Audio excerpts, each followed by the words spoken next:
तो चलिए बच्चों, तो आज के क्लास में हम पढ़ेंगे आत्मदीप्त पदार्थ या दीप्त पदार्थ यानी सेल्फ ल्यूमिनस क्या होता है। उसके बाद पढ़ेंगे अदीप्त पदार्थ या अप्रदीप्त पदार्थ यानी कि नॉन लुमिनस क्या होता है। उसके बाद प्रकाशीय माध्यम ऑप्टिकल मीडियम, तो इसके दो टाइप हैं, समांगी माध्यम और विषमांगी माध्यम। इसे इंग्लिश में होमोजीनियस मीडियम का, इंग्लिश में हेट्रोजीनियस मीडियम का है। होमो मतलब सेम, जीनियस मतलब, तो होमो का मतलब होता है सेम और जीनियस मतलब पार्टिकल जिस मीडियम का पार्टिकल सेम हो। हेट्रो मतलब होता है और डिफरेंट, जीनियस मतलब पार्टिकल जिस माध्यम का पार्टिकल अलग अलग हो, उसे हेट्रोजीनियस मीडियम कहा जाता है। तो चलिए, तो हम आत्मदीप्त पदार्थ के बारे में डिटेल में पढ़ते हैं। तो आत्मदीप्त पदार्थ या दीप्त पदार्थ क्या, तो वैसा पदार्थ है जिससे प्रकाश निकले, वही उस तरह के पदार्थ को आत्मदीप्त पदार्थ या दीप्त पदार्थ कहा जाता है। जैसे कि सूर्य, तारे, दीपक इत्यादि। सूर्य अपने आप प्रकाश उत्सर्जित करता है, चाहे जितने भी तारे हैं वो भी अपने आप प्रकाश उत्सर्जित करते हैं, इसलिए भी हो गए। और ऐसे वस्तु को आत्मदीप्त पदार्थ कहा जाता है। तो आगे हमारा है अदीप्त या अप्रदीप्त पदार्थ, वैसा पदार्थ जिससे प्रकाश नहीं निकलता, लेकिन अगर उस वस्तु पर प्रकाश पड़े तो वह प्रकाश को परावर्तित कर देता है। उस तरह के पदार्थ को अदीप्त पदार्थ कहा जाता है।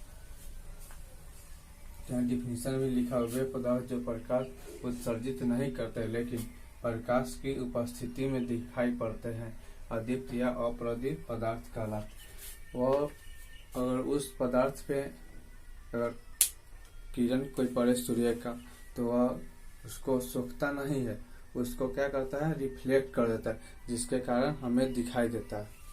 तो उदाहरण के लिए हो गया पत्थर, कुर्सी, टेबल, चंद्रमा इत्यादि।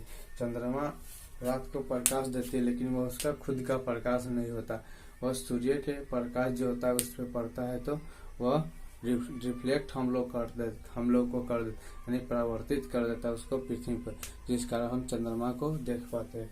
जैसे कि मान लीजिए यहाँ पे चंद्रमा, ये सूर्य है, तब करेगा क्या, इस पे प्रकाश पड़ेगा और ये प्रकाश चंद्रमा हम लोग को परावर्तित, पृथ्वी पर परावर्तित कर, जिस कारण से चंद्रमा हम लोग को चमकता हुआ दिखाई देता है। तो चंद्रमा भी हमारा क्या हो गया, अप्रदीप्त पदार्थ हो गया। तो चलिए अब हम लोग पढ़ते हैं कि प्रकाशीय माध्यम क्या होता है। तो यहाँ प्रकाशीय माध्यम का डिफिनीशन है वह क्षेत्र जिससे होकर प्रकाश वस्तु से निकलकर आंख तक पहुँचती है, प्रकाशीय माध्यम कहलाता है। यानी कि वैसा क्षेत्र जिससे होकर प्रकाश हमारे आंख तक अगर पहुँचता है, प्रकाशीय माध्यम कहलाता है। जैसे कि हवा, पानी, कांच, ताप इत्यादि सभी को पार करके, हवा, पानी, कांच, ताप इन सभी को पार करके प्रकाश हमारी आंख तक पहुंचता। लेकिन अगर बीच में कोई दीवार आ जाए या कोई पेड़ आ जाए तो प्रकाश उसको पार नहीं कर पाता, तो हमारा क्या होगा, प्रकाशीय माध्यम नहीं होता। तो प्रकृति के अनुसार माध्यम दो प्रकार के होते हैं, समांगी माध्यम, विषमांगी माध्यम। तो चलिए अब हम लोग समांगी माध्यम के बारे में पढ़ते हैं। तो समांगी माध्यम होमोजेनियस मीडियम क्या है,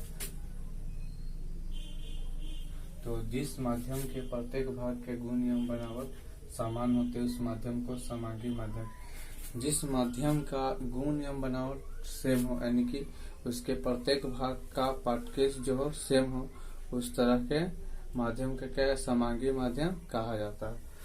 जैसे कि जल हो गया, कांच हो गया। जब जल होता है, जब मान लीजिए एक कप है तो इसमें पानी रखा हुआ है, तो इसमें जितना भी पानी का अणु होगा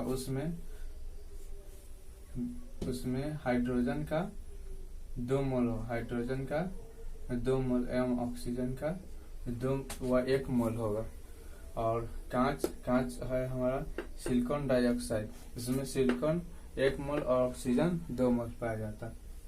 तो चलिए अब हम लोग पढ़ते हैं विषमांगी माध्यम क्या है, हेट्रोजीनियस मीडियम। जिस माध्यम के प्रत्येक भाग के गुण एवं बनावट असमान होते हैं, उस माध्यम को विषमांगी माध्यम कहते हैं। यहाँ पे ध्यान देने वाला बात है, असमान लिखा है, यानी कि उस माध्यम के प्रत्येक भाग के जो पाठ्य स्वर अलग अलग होगा, समान नहीं होगा। जैसे कि विभिन्न गर्म एवं ठंडा हवा के मिश्रण, यानी कि मान लीजिए ये हमारा वातावरण, इसमें गर्म, कहीं पे गर्म हवा होगा, कहीं पे ठंडी हवा होगा। मान लीजिए इतना हमारा क्या है, गर्म हवा, फिर इधर ठंडा हवा हो जाएगा, फिर इसी में इसके इधर ठंडा हवा है, इसमें इतना देर में गर्म हवा हो जाएगा। क्या हमारा समांगी माध्यम नहीं हुआ, विषमांगी माध्यम हुआ। अब कैल्साइट हो गया, तो कैल्साइट CaCO3 से, इसको कैल्शियम कार्बोनेट भी कहा जाता है। तो इस सभी जगह कैल्शियम कार्बोनेट इसमें नहीं पाया जाता है। तो इससे आगे हम लोग अगले क्लास में पढ़ेंगे। Thank you.